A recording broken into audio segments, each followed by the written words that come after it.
Welcome to Coffee 101. We're gonna head in the kitchen, show you guys how to make the best tasting, best quality cup of coffee.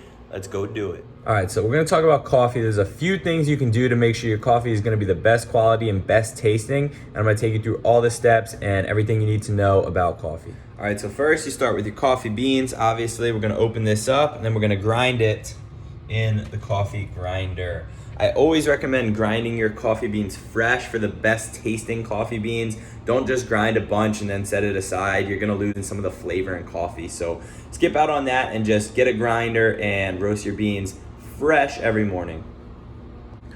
All right, so I just opened this fresh thing of coffee. Now, one thing it's important to note is once I open this coffee, I don't want to store it in the same container that it's stored in. So it's nitrogen flush, so that way when I open this container, now I want to store it in something that's not going to allow oxygen in, because now when I reseal it, it's not going to be nitrogen flush. So what we're going to do is we're going to store our coffee in an opaque, non-transparent container. This is going to make sure no oxygen gets in, no mold can form on the beans.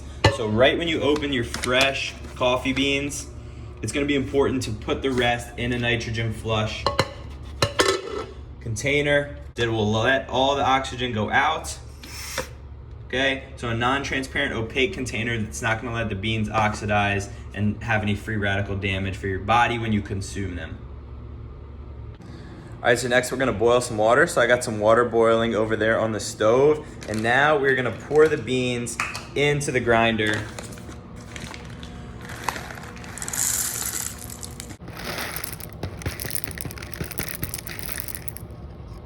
We'll put the beans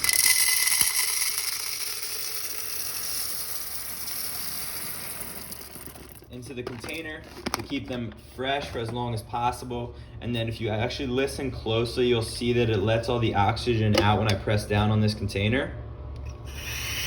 Okay, so now my beans are safe, they're stored, they're not gonna get any mold on them, they're not gonna get any oxidative damage. Boom, my beans are good. Now we'll come over here to the grinder.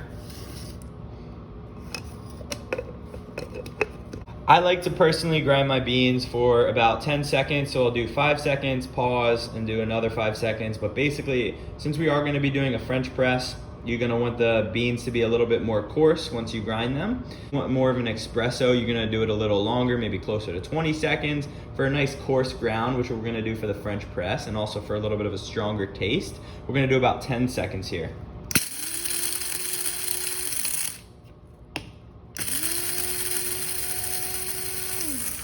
Boom, so the beans are all grinded up. It's about 10 seconds. You can see it's nice and coarse. If I wanted it more fine, I could do a little bit longer, but that's what we're gonna go for the French press. All right, so the next thing we have to do is weigh out the grind. So I have it set for grams. We're gonna measure in grams because it converts easily to water. So pour in the coffee. So we got 34 grams. I like to times that by 16, and I think that's the perfect water to coffee ratio. So we're gonna do 34 times 16. Then we're gonna put a little bit of water in there and stir it up, and then we're gonna put the rest of the water in there, and I'll get into that in a minute. So while the water is boiling, one of the reasons I use the French press rather than a pour over or something like that is because the paper filters that you get in a lot of those pour overs and a lot of the different ways you can make coffee, they get rid of some of the psychoactive benefits for your cognition. And I really like having sharp thinking when I drink my coffee. It's when I get a lot of my creative work and a lot of my real thinking done in the morning. So I like to take advantage of all the benefits, the cognitive benefits of coffee. And so to do that, I make sure I don't have any paper filters or anything like that, and I just use the straight French press. So just one of the reasons that I use the French press over anything else.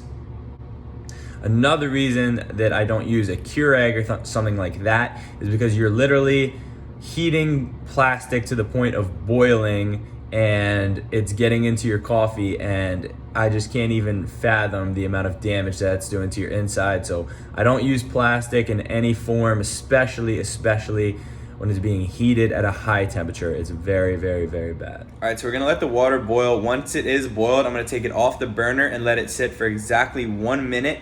And then I'm gonna pour probably 100 grams worth of the water into the French press. And then once I do that, I'm gonna stir it up for about 30 seconds and then pour the rest of the water in put the cover on, then we're gonna let it sit. So once you take the water off the burner, it's important to let it sit and not just pour that boiling water right on the coffee, because that's when you start to get that burnt taste.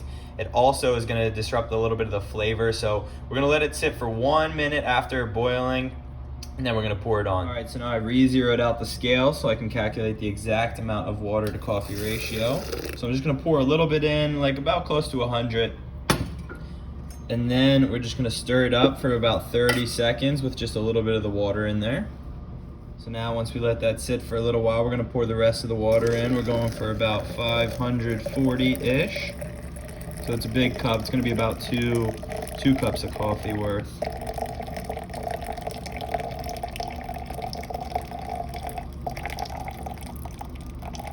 Perfect. Up to the French press, put it on like so, and then we're gonna let it sit for exactly 4 minutes. And again, the steeping process just depends on how strong you want your coffee. I like about 4 minutes for it to steep right here, and then we're gonna pour it, and we got our perfect cup of coffee.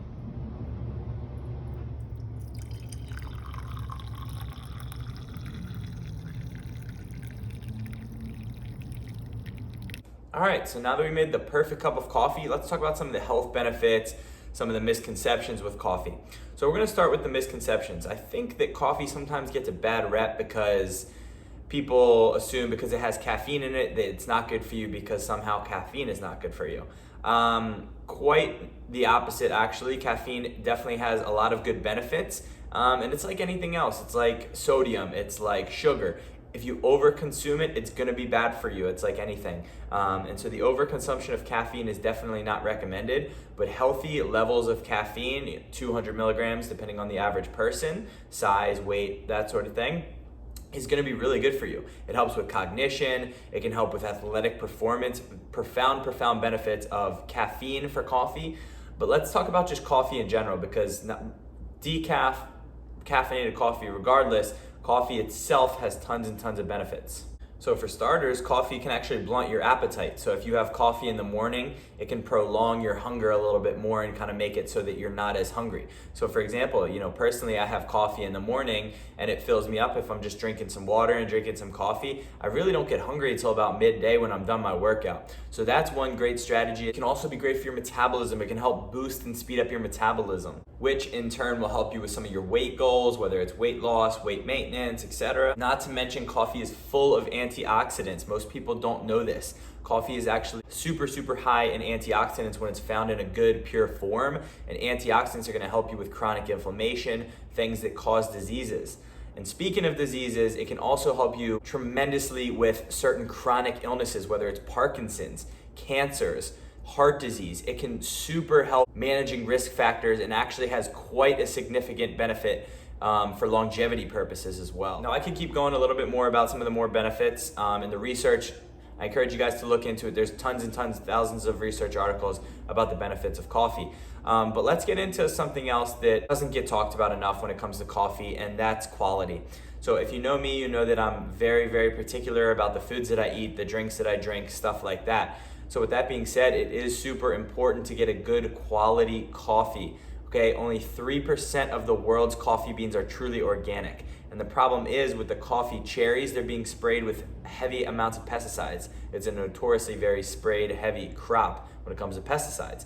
And so what happens is, along the process of extraction of the coffee bean from the cherry, the roasting process, the drying process, the cleaning process, the coffee bean can often get oxidized, it can often become rancid, it can often get mold. And so those are three things that you're looking at. If you're not getting a good quality coffee bean, they can have mold on it, which you're not able to see. They can oxidize very easily, which is gonna have bad free radical damage when it gets into your body and gets into your gut, and it's gonna wreak havoc on your insides. So it's super important to get a good quality coffee bean and to store it in the right environment for the coffee bean. So I'm gonna put a couple links below of coffee products that I like, coffee beans that I like, stuff like that. No affiliation, just some really good products that I know people are really doing really good things. But yeah, guys, if you're drinking coffee responsibly and doing the right things, storing it in the right places, buying it from the right people in the right places, then coffee is excellent for you. It's one of my favorite things. It's one of the best parts of my day, that first sip of coffee. So I encourage you guys, drink more coffee.